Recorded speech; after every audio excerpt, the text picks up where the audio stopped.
Seigneur Dieu et Père, on veut te remettre ce matin toutes choses. On veut te remettre cette rencontre. On veut premièrement te prier pour les gouvernements qui nous dirigent, peu importe le parti politique.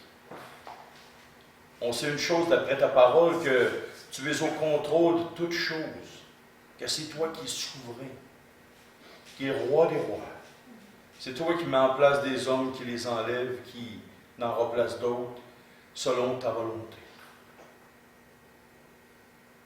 Surtout, depuis ta parole, nous enseigne que toutes choses arrivent parce que c'est toi qui as voulu ces choses. Il n'y a rien qui arrive par hasard, mais tout est dirigé par ta main pour un plan très précis en ce qui concerne la race humaine sur terre.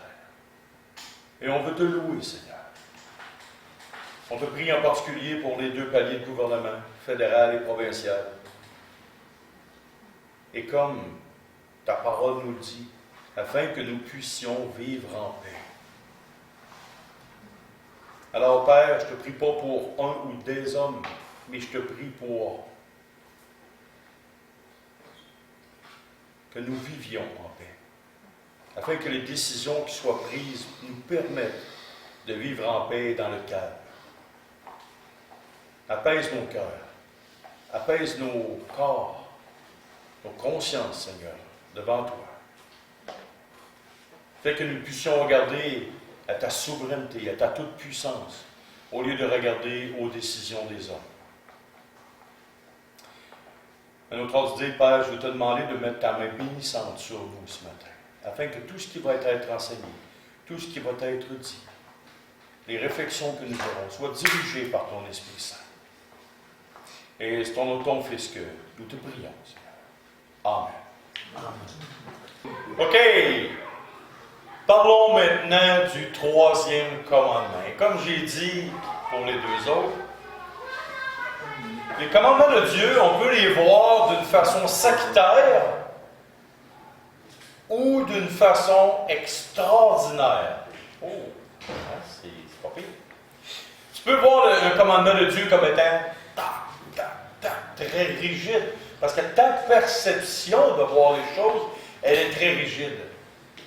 Mais pour faire un changement, est-ce que nous pourrions voir les commandements de Dieu comme quelque chose, un trésor inestimable, quelque chose de précieux, quelque chose qui nous épargne tellement de problèmes? Au lieu de voir ça comme une interdiction de faire ci, faire ça, ou va-t'en lire, va-t'en ça, mais plutôt comme un papa qui dit à ses enfants, « Oh, hey, j'ai quelque chose de vraiment important à te communiquer. » Et si on prend les commandements dans ce sens-là, on voit toute une autre dynamique, une autre façon de voir les choses. Alors, j'aimerais commencement avec vous voir le troisième commandement. Tu ne prendras point le nom de l'Éternel ton Dieu en vain, car l'Éternel ne laissera point impuni celui qui prendra son nom en vain. Nommez-moi le mot qui revient deux fois dans ce court texte. En vain. Oh, qu'est-ce que ça veut dire? Quelle est la définition du mot en vain? Et là, je suis allé le chercher pour vous. Qui est inutile, qui ne produit rien. Qui est frivole, chimérique, qui n'a aucun fondement solide et raisonnable. Qui est orgueilleux, plein de vanité. Donc, vous avez maintenant la définition du mot en vain. Et deux fois Dieu dit de ne pas prendre son nom en vain. Donc, j'aimerais ça qu'on y aille voir plus en intimité, avec des textes bibliques. Qu'est-ce que c'est toute la profondeur de la définition? La première chose, il ne faut pas prendre le nom de Dieu de façon inutile et qui, au final, ne produira rien. Prendre le nom de Dieu de façon inutile. Je vous donne un exemple. Seigneur Dieu, je voudrais ci, et puis là, Dieu, je voudrais telle affaire, puis là, Dieu. Est-ce que vous pensez que si je parle, exemple, moi et Modeste, on a une discussion, on passe 5 minutes de temps, Et je veux lui faire comprendre mon principe. Je veux lui partager quelque chose qui est sur mon cœur. Et là, dans la discussion de 5 minutes, je répète son nom 95 fois. Modeste, as-tu compris ce que je t'ai dit? Tu sais, Modeste, hier, là. Puis Modeste, puis Modeste, puis Modeste. Au bout de 5 minutes, il va me dire, décroche. J'ai compris ce que tu veux me partager. Prendre le nom de Dieu à répétition, comme si Dieu était sourd ou qu'il ne comprenait rien, ou qu'il était Alzheimer et qu'il ne se souvient pas que le 33 secondes d'écart, tu étais en train de prier. Deuxième des choses, Matthieu chapitre 6, verset 5 à 8, qu'est-ce que ça dit? Lorsque vous priez, ne soyez pas comme les hypocrites qui aiment à prier debout dans les synagogues et au coin des rues pour être vus des hommes. Je vous le dis, en vérité, ils ont leur récompense. Mais quand tu pries, entre dans ta chambre, ferme ta porte et prie ton Père qui est là dans le lieu secret. Et ton Père qui voit dans le lieu secret te le rendra. En priant, ne multipliez pas les vaines paroles comme les païens qui s'imaginent qu'à force de paroles, ils seront exaucés. Ne leur ressemblez pas, car votre Père sait de quoi vous avez besoin avant que vous le lui demandiez. Je vous salue Marie, pleine de grâce. Chapelet. Notre Père qui est aux cieux, que ton nom soit sanctifié. Est-ce que Christ a dit, voici ce que vous devez dire, ou il a dit, voici comment vous devez prier? Que ton nom, que ton règne, que ta volonté, Dieu en premier. Et ensuite, toi. Est-ce que la prière a duré 18 minutes? Prenez toutes les prières de Christ, dites-les toutes tranquillement, et si vous réussissez à compter 10 minutes, toutes les prières qu'il a faites, publiques, je vous donne 100 piastres. Voyez-vous, les prières courtes, simples, en respectant Dieu et en respectant les principes de la parole de Dieu. Donc, il faut faire attention de ne pas prendre le nom de Dieu de façon inutile et qui, au final, ne produit strictement rien. Strictement rien. Une autre chose, il ne faut pas prendre le nom de Dieu de façon frivole. Qu'est-ce que c'est que ça? Prendre le nom de Dieu de façon frivole. Mais qu'est-ce que c'est frivolité? La définition de frivole, c'est qui n'a pas d'importance ou qui n'a pas beaucoup de place dans notre échelle de valeur. Imaginez-vous quelqu'un qui dit « Ah, moi j'aime l'Église, j'aime tellement l'Église. L'Église pour moi est importante. » Ça fait 3 ans qu'il n'est pas venu à l'Église. Mais pourtant, l'Église de Christ est importante pour toi. Ah oui, c'est important. C'est vraiment important. C'est la chose la plus importante du monde. Tous les croyants devraient aller à l'Église. Mais t'es où dimanche après dimanche? T'es pas là. Mais tu sais, pasteur, l'Église est de plus en plus importante dans ma vie. Voici quelque chose un intérêt quelconque, mais qui n'a peu de valeur dans l'échelle de valeur chez une personne. Si vous me parlez de mécanique, vous allez voir que mon échelle de valeur sur 100 est à moins 28. OK? Tu as 0 à 100, 100 est le top. 0, c'est pas pantoute intéressé. Puis moins 28, j'ai mal au cœur quand je trouve un capot d'automobile. Et confiez-moi votre sécurité, ça va bien aller. Voyez-vous, c'est vraiment pas bon. C'est pas mon champ d'intérêt. J'ai aucune valeur. Mais regardez bien dans Exode chapitre 5, versets 1 à 4. On a 3 personnes qui ont une échelle de valeur très différente, à l'extrême opposé. Dans Exode chapitre 5, versets 1 à 4, Moïse et Aaron se rendirent ensuite auprès de Pharaon. Donc 3 personnages. Et ils lui dirent, « Ainsi parle l'Éternel, le Dieu d'Israël.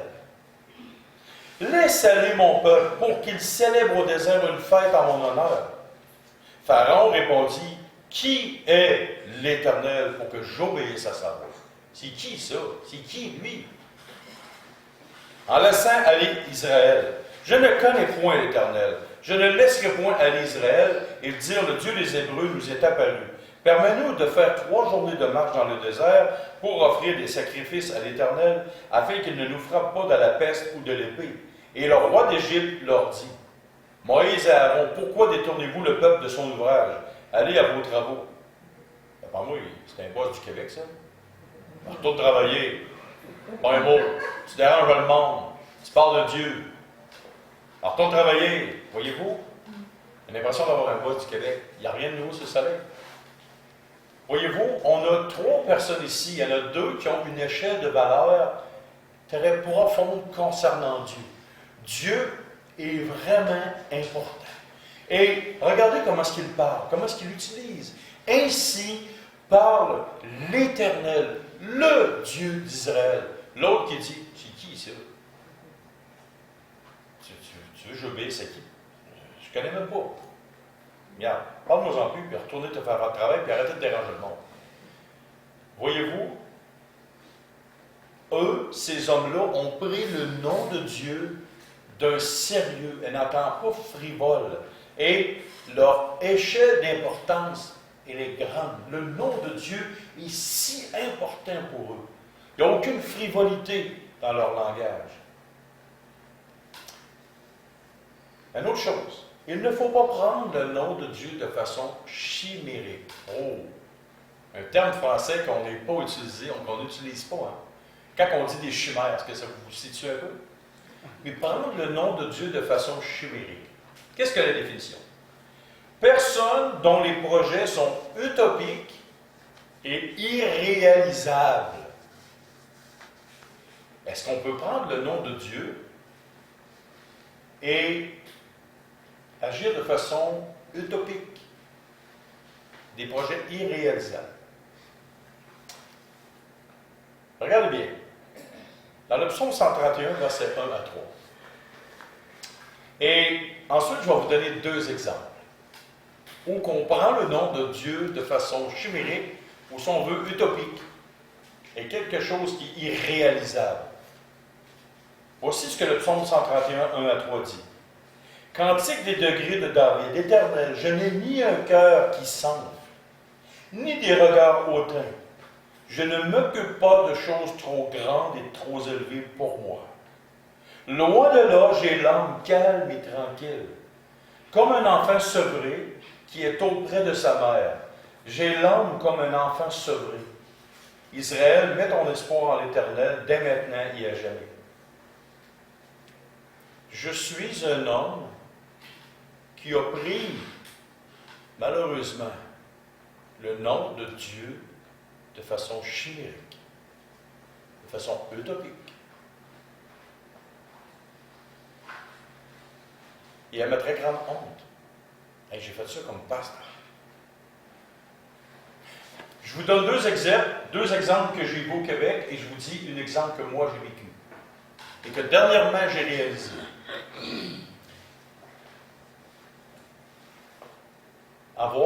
Vouloir avoir des projets d'envergure trop grands et prendre le nom de Dieu, le coller, comme si c'était la volonté de Dieu que ce projet-là se réalise. Il y a un groupe d'églises qui ont dit un jour, à un moment donné, Dieu nous a communiqué une vision. Au Québec, il y aura 100 nouvelles églises et il y aura 100 nouveaux pasteurs qui seront dans ces églises-là. Dieu nous a communiqué une vision. Une autre chose que j'ai entendue, que quelqu'un me dit, à Lévis, Dieu m'a communiqué qu'il va y avoir un grand réveil spirituel et qu'il y aura des centaines, des milliers de personnes qui vont se convertir. Une grande révélation de Dieu. Je l'attends encore, ça fait 20 quelques années. Moi-même, j'ai pris le nom de Dieu de façon chimérique. J'avais des projets, et Dieu seul sait, et vous autres aussi, vous le savez, j'avais plein de projets. Puis je disais, Seigneur, écoute, je te remets ça entre les mains, bénis le projet. Hey, le comique, avant de commencer ton projet, t'as-tu demandé la permission à Dieu de faire ça? As-tu posé la question à Dieu? Mon entreprise, je disais, moi, je vais avoir une compagnie, Dieu, je veux que tu me donnes une compagnie, je veux que tu me donnes une compagnie. Je l'ai eu. J'ai tombé ses fesses avec ça. J'ai tout perdu avec ça. Mais je suis encore dans le trouble avec ça, 6 ans après. Ça a amené ma famille dans le trouble. Pourquoi? Parce que j'ai dit, j'ai un projet, Dieu va bénir. Des affaires utopiques, des affaires frivoles, pas frivoles, mais des affaires qui sont irréalistes, pensant que. J'avais encore dernièrement plein de projets. De l'ail, des abeilles, on va prospérer, ça va faire. Le 11 mars, Dieu m'a réglé mon cas. Un accident d'auto, et maintenant j'ai perdu beaucoup de capacités physiques. Voici ce qui arrive quand nos rêves sont utopiques et irréalistes. Dieu m'aime, Dieu est gracieux envers moi, il ne m'a pas enlevé la vie, mais il m'a cassé en deux. Parce que j'ai utilisé le nom de Dieu. Et pourtant, ce n'était pas pour mal faire, mais c'est une réalité qui était dans ma vie. Et ce n'était pas une bonne chose. Aujourd'hui, je rends gloire à Dieu qui m'a fait avoir un extat. Et que maintenant, Dieu m'a fait. Et c'est une réalité.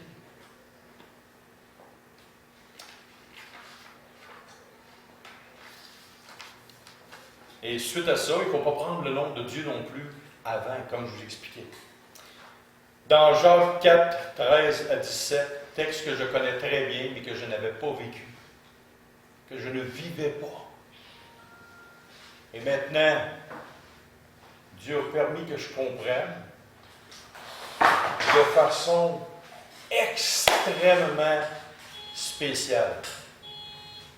Je vous lis le texte et je vous raconte une histoire qui m'a scié les deux jambes. Jacques chapitre 4, verset 13 à 17. À vous maintenant qui dites, aujourd'hui ou demain, nous irons dans telle ville, nous y passerons une année, nous trafiquerons et nous gagnerons. Vous qui ne savez pas ce qui arrivera demain, car qu'est-ce que votre vie? Vous êtes une vapeur qui paraît pour un peu de temps et qui ensuite disparaît. Vous devriez dire au contraire, si Dieu le veut, nous vivrons et nous ferons ceci ou cela. Mais maintenant, vous vous glorifiez dans vos pensées orgueilleuses. C'est chose mauvaise que de se glorifier de la sorte. Celui donc qui sait faire le bien, qui ne le fait pas, commet un péché. Je savais faire le bien, mais je ne le faisais pas. Donc, je commettais un péché dans ma vie personnelle. Et il y a 2 semaines, Dieu m'a scié les 2 jambes. Littéralement. Je disais, je vais faire ci, je vais faire ça. Dieu va bénir. J'ai inversé les choses normales. Et je pensais tout le temps au projet, pour toutes sortes de choses, bon, toutes les choses. Et à un moment donné, je suis allé à une place, une madame, je dis, on peut mettre des ruches chez vous. Elle a dit, oui, la madame, tout ça. Et la madame et le monsieur étaient ensemble. Et cette madame-là, elle me contait en particulier que son mari était supposé d'être mort. Qu'il avait travaillé toute leur vie comme des fous, des projets, il avait ramassé beaucoup d'argent. Et là, aujourd'hui, son mari était supposé d'être mort. Il vivait sur du temps emprunté. À tous les jours, elle disait que son mari peut être mort à côté d'elle, ou dans l'après-midi, ou le matin. Ils ne savent pas comment ça qu'il est encore debout. Mais, et là, ils se regardaient les deux avec beaucoup d'affection.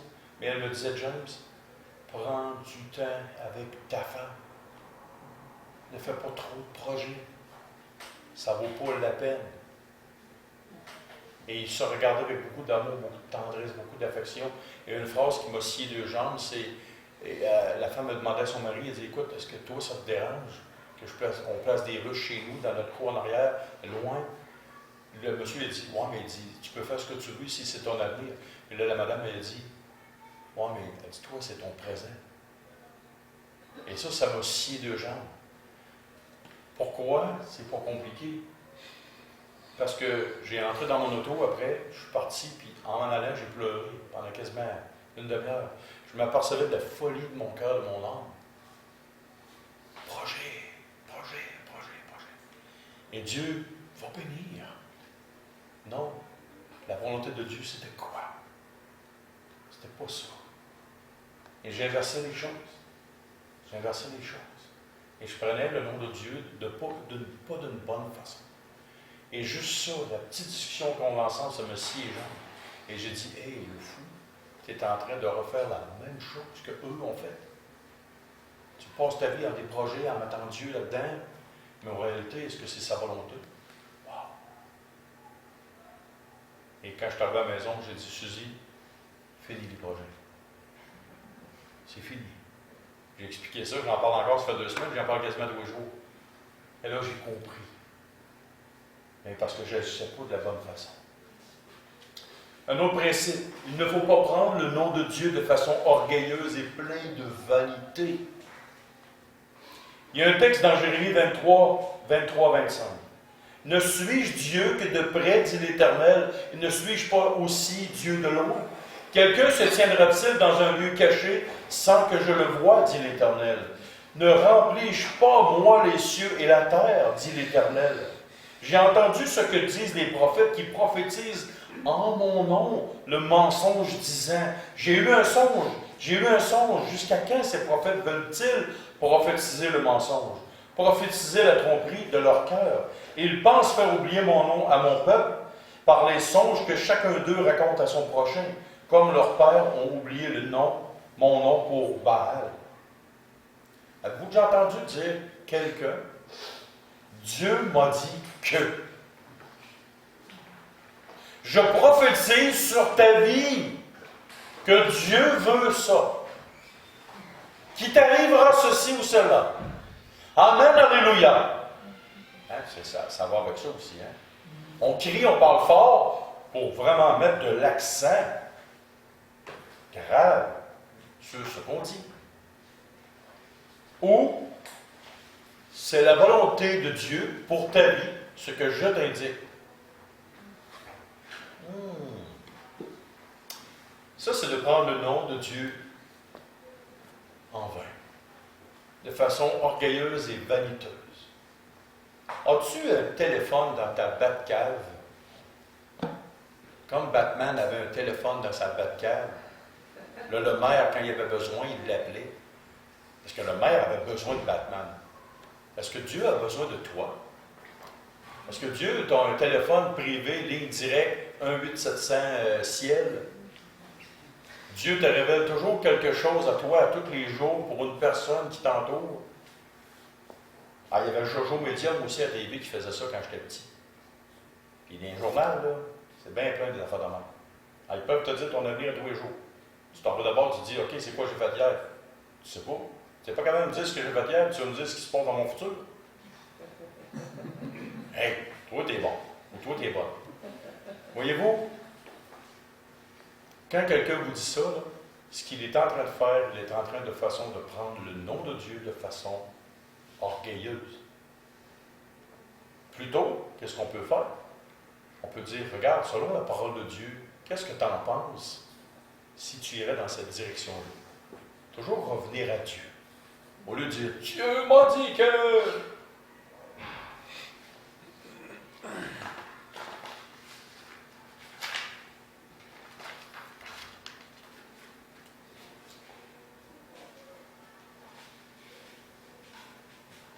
Maintenant, pourquoi c'est si important que ça de ne pas prendre le nom de Dieu en vain? Là, on a vu des exemples, mais c'est dans plein d'autres sujets. Pourquoi c'est si important de ne pas prendre le nom de Dieu en vain, en tort, à travers, pour n'importe quel sujet? Afin de ne pas discréditer le nom de Dieu, sa parole, son œuvre et son Église, par notre mauvais témoignage. Si on est tout le temps en train de dire, Dieu m'a dit que, moi je prophétise sur ta vie que, quel témoignage tu donnes aux gens qui t'entourent?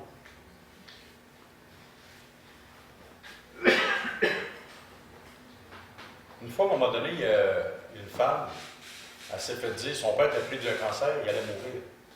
Si tu pries avec foi, je te prophétise sur ta vie que Dieu, ton père, va guérir.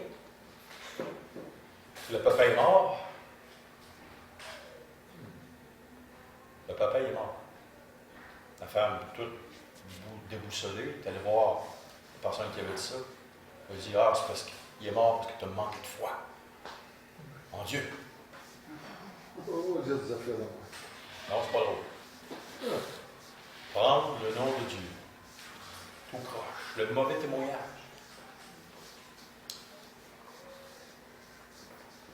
Souvent, on voit des croyants ne pas utiliser le nom de façon sage.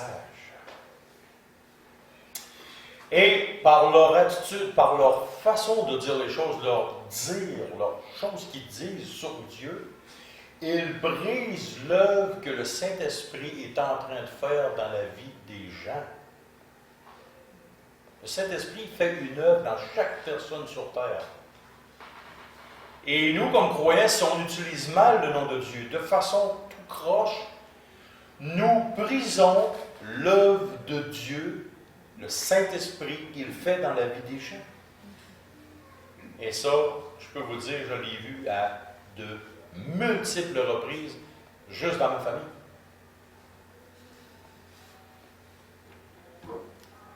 Combien de millions de personnes se sont détournées de Dieu sur terre à cause des prêtres catholiques et à cause des faux pasteurs évangéliques? Parce que dans deux gangs, il y en a. Dans deux gangs, il y en a. Combien de chrétiens ont été victimes de mauvais pasteurs, de pasteurs d'hommes qui n'auraient jamais dû être pasteurs?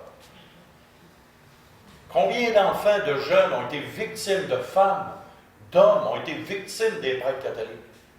Tout ce beau monde-là, là, ça prenait le nom de Dieu de travers. Dieu va te punir.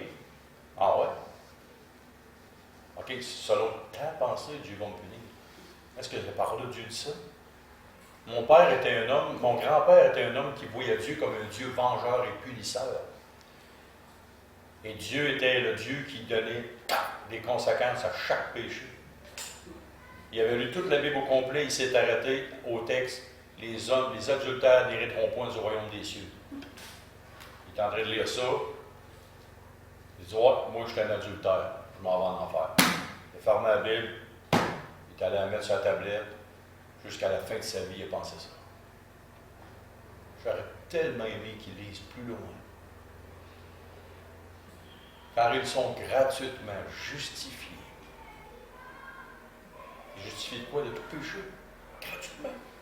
Dieu t'a aimé. Voyez-vous, des ravages.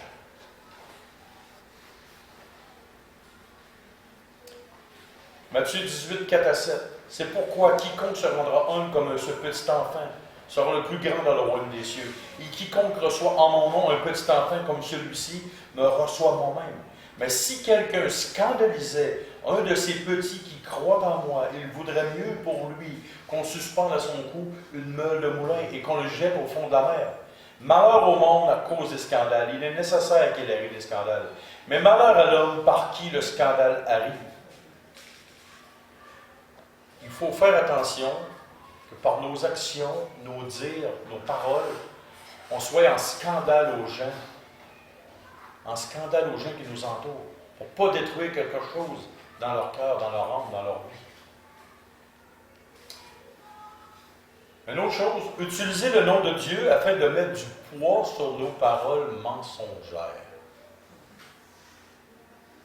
Utiliser le nom de Dieu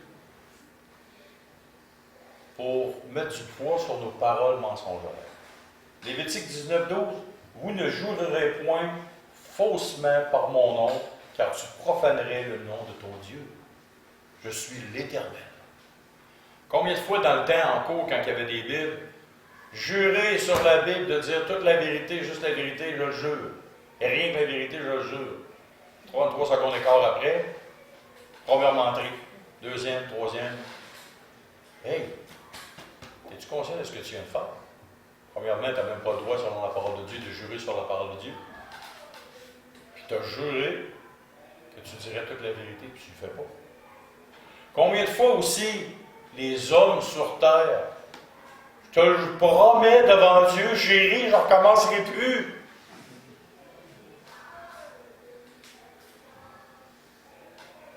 Combien de fois d'hommes ont menti à leur mari? Je te le promets devant Dieu. On serait mieux de dire, mon amour, veux-tu m'aider à m'améliorer afin que de plus en plus je m'éloigne vers ça? Oh, ça aurait plus de bon sens. L'évangélisation. Est-ce que ça vous est déjà arrivé d'entendre un chrétien prendre le nom de Dieu, mais tellement de façon agressante qu'il devient un agresseur au lieu de quelqu'un qui évangélise avec le nom de Dieu? Vous avez des sourires d'en face, je pense que vous l'avez déjà vu. Il y en a qui évangélisent, là, mais en réalité, là, on dirait qu'ils le font avec une hache et une machette. Ils sont là, mais ils agressent. Dieu, Dieu, Dieu, Dieu m'a dit que, Dieu m'a dit que. On même commence à comprendre, est-ce que la personne en face de toi croit qu'il y a un Dieu qui existe? Ben non, tu passes ton temps à varger dessus à coups de versets. Une fois, dans ma famille, il y avait une polémique. Mon oncle qui est athée, il se faisait bombarder. Là, à un moment donné, je les écoutais. Parce que chez nous, dans ma famille, il y a la moitié des chrétiens et l'autre moitié qui ne croient pas en Dieu. Et là, les rencontres de Noël, ça virait à ça. Et à un moment donné, j'ai posé une question devant tout le monde. Je demandais à mon oncle Mario, Mario, crois-tu que la Bible est la parole de Dieu? Non, non, non, c'était une histoire, c'est peut-être, puis c'était pas de bon sens, tu sais. Je me suis tourné vers les autres personnes, j'ai dit, écoutez, là. J'ai dit, vous placez tout le temps des versets, mais il ne croit pas que ce livre-là est la parole de Dieu. C'est comme si vous me diriez que le Coran a dit que, le Coran a dit que. Tu veux que je fasse avec le Coran? Je ne crois pas au Coran, c'est pas vrai. Donc, on va peut-être commencer par le début. Donc, des fois, à trop vouloir évangéliser, on fait plus de tort que de bien. On prend le nom de Dieu en tort à travers, puis on bombarde les gens avec le nom de Dieu. Est-ce que c'est une façon de prendre le nom de Dieu en vain? Oui. Des blagues. J'aime rire. J'aime faire des blagues. Je pourrais vous en compter. L'autre fois, j'ai compté des blagues à Mathurin, il riait, puis il riait au bout. J'aime ça, faire des blagues. Que vous diriez-vous si je vous ferais une blague sur le 11 septembre 2001? Ce serait plaisant, pourtant. Que feriez-vous si je vous raconterais des blagues sur les 6 millions de Juifs qui sont morts dans une chambre à gaz? Est-ce que ça serait vraiment déplacé de ma part? D'après moi, j'aurais une couple de personnes qui se battent. D'après moi, vous partiriez tous. Ça serait hyper déplacé de faire des blagues sur ces deux sujets-là. Et pourquoi on fait, même chez les chrétiens, il y a des gens qui font des blagues avec le nom de Dieu. Tu sais, on peut prendre des circonstances de la Bible pour faire certaines blagues. Je vous donne un exemple. Comment allez-vous faire pour reconnaître Adam et Ève au ciel? Ils n'ont pas de nombril. Exactement. C'est les deux sœurs qui n'auront pas de nombril au ciel. C'est marqué, ça. Ah oui, ben, c'est pas remarqué qu'il n'y avait pas de nombril, là. Mais on part de dire, tu sais, c'est des choses qu'on peut avoir du plaisir. Exemple, nommez-moi la Première Guerre mondiale qu'il y a eu sur Terre. C'est marqué dans la Bible. Il y a eu le corps de l'humanité qui est mort. Il y avait Adam et Ève, Caïn et Abel, Caïn a tué son frère, 25% de l'humanité qui est mort. Première Guerre mondiale. On peut avoir du plaisir, il y a des circonstances comme ça qui sont comiques ou fortes.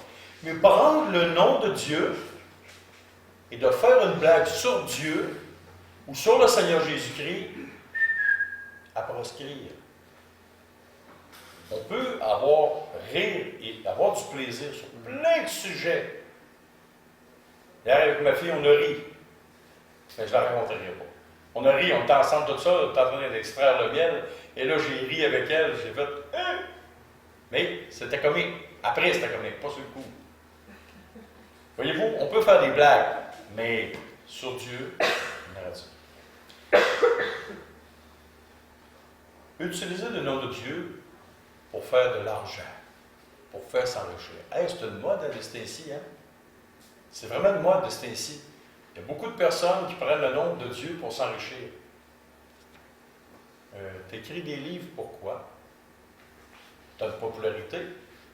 Est-ce que tu cherches à vraiment communiquer la vérité de la parole de Dieu? Ou tu cherches à faire grossir ton compte de banque avec ton nom, puis avec les écrits que tu fais? Tu vends des prédications sur Internet. Tu utilises le nom de Dieu pour vendre des choses sur Internet. Comme pasteur, tu es devenu millionnaire parce que tu es devenu pasteur. Non, tu fais là. Pourquoi tu n'es pas semblable comme Christ? Christ était semblable au peuple. Il n'avait ni une place pour reposer son corps.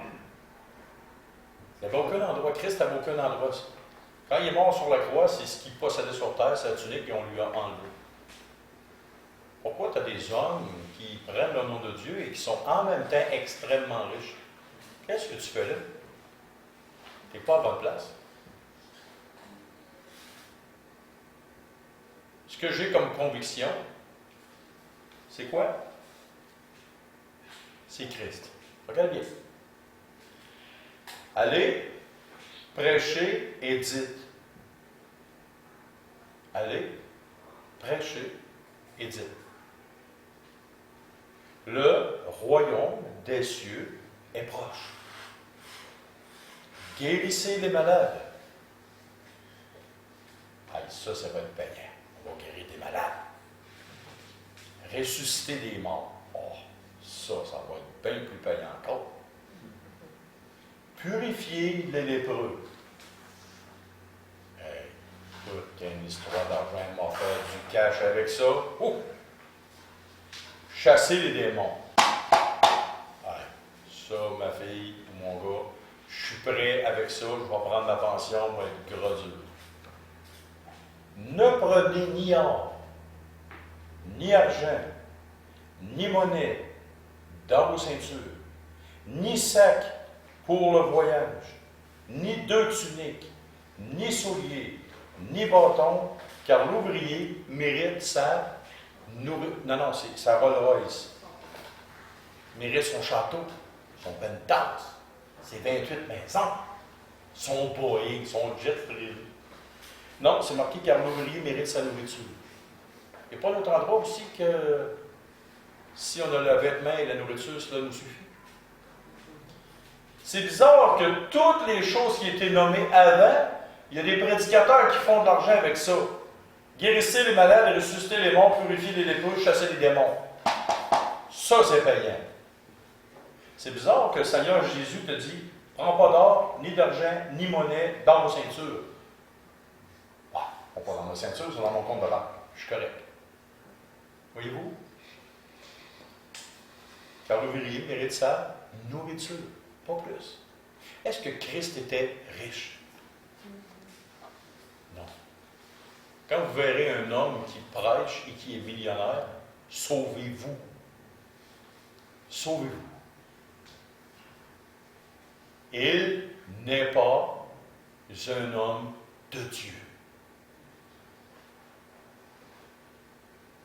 Il n'est pas un homme de Dieu.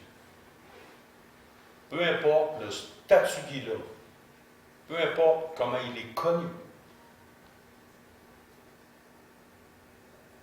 peu importe ce qu'il dit, peu importe ce qu'il accomplit, peu importe la notoriété qu'il a. S'il est riche, fuyez. Nommez-moi quel apôtre était riche. L'apôtre Pierre, il avait une entreprise. Il dit, Seigneur, on a tout quitté pour toi. Oh. Il n'y a pas le même Pierre qui dit, je n'ai ni or ni argent, mais ce que je sais, je te le donne. Lève-toi et marche au nom du Seigneur Jésus. Je n'ai ni or ni argent. Pourquoi les apôtres n'avaient rien, mais aujourd'hui certains prédicateurs, et même de plus en plus, pourquoi que ces gens-là font de l'argent? Prendre le nom de Dieu pour faire de l'argent. Et vous irez voir le serviteur d'Élisée, ta référence c'est 2 Rois 5, 19 à 27, qui a voulu faire une passe de cash en utilisant le nom de Dieu. Dieu te l'a causé à ses rêves. Il a eu la lèpre pour le reste de sa vie. 2 Rois, chapitre 5, verset 19 à 27. Et maintenant, les conséquences. Et on va terminer avec ça. Ézéchiel, chapitre 36. Ézéchiel, chapitre 36, verset 16 à 23.